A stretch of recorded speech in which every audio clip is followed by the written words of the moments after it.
From the PEP Radio Newsroom, this is the news blast for this hour. Rescuers scoured a devastated central Texas landscape of mangled trees, overturned cars, and muck-filled debris Saturday in an increasingly bleak mission to locate survivors, including 27 girls who have not been seen since their camp was slammed with a wall of water in the historic flash flood. The flooding in Kerr County killed at least 43 people, including 15 children, and at least 8 people died in nearby counties.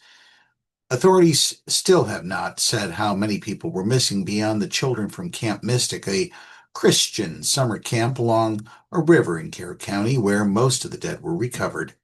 The destructive, fast-moving waters rose 26 feet on the Guadalupe River in just 45 minutes before daybreak Friday, washing away homes and vehicles.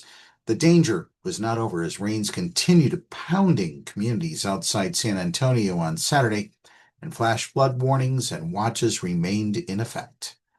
Searchers used helicopters, boats, and drones to look for victims and to rescue people stranded in trees and from camps isolated by washed out roads. Governor Greg Abbott vowed that authorities will work around the clock and said new areas were being searched as the water receded. He declared Sunday a day of prayer for the state. I urge every Texan to join me in prayer this Sunday for the lives lost, for those still missing, for the recovery of our communities, and for the safety of those on the front lines, he said in a statement.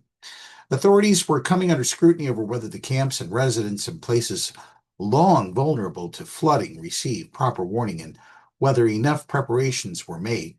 The hills along the Guadalupe River in central Texas are dotted with century-old youth camps and campgrounds where generations of families have come to swim and enjoy the outdoors. The area is especially popular around the July 4th holiday, making it more difficult to know how many are missing. We don't even want to begin to estimate at this time, Kerrville City Manager Dalton Rice said earlier. The camp was completely destroyed, said Eleanor Lester, age 13, one of hundreds of campers. A helicopter landed and started taking people away. It was really scary. The raging storm, fueled by incredible amounts of moisture, woke up her cabin just after midnight Friday. When rescuers arrived, they tied a rope for the girls to hold on as they walked across a bridge with water whipping around their legs, she said.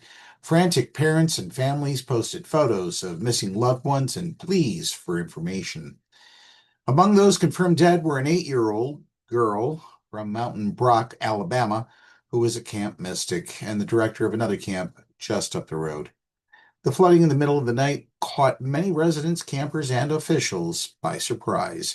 AccuWeather said the private forecasting company and the National Weather Service sent warnings about potential flash flooding hours beforehand. These warnings should have provided officials with ample time to evacuate camps such as Camp Mystic and get people to safety. AccuWeather said in a statement it called the Hill Country one of the most flash flood prone areas of the U.S. because of its terrain and many water crossings. The weekend forecast has been calling for rain, with a flood watch upgraded to a warning overnight Friday for at least 30,000 people. We know we get rains. We know the river rises, but nobody saw this coming, said Kerr County Judge Rob Kelly, the county's chief elected official. The county had considered a flood warning system on the river similar to a tornado warning siren about 6 or 7 years ago, but Kelly said the idea never got off the ground and the cost would have been an issue. Kelly said he was heartbroken seeing body bags at the funeral home and the devastation on the ground during a helicopter tour. That the rescue has gone as well as can be expected. Well, frankly, we here at PEP Radio find that pretty amazing. It's getting time now for the recovery, he said, and that's going to be a long, toilsome task for us. That's the news blast at this hour, and we do keep the lives of those lost in the flooding in our hearts and in our thoughts today. Download the Live 365 app to take PEP Radio with you wherever you go. If you are watching this video on YouTube, be sure to subscribe to our channel.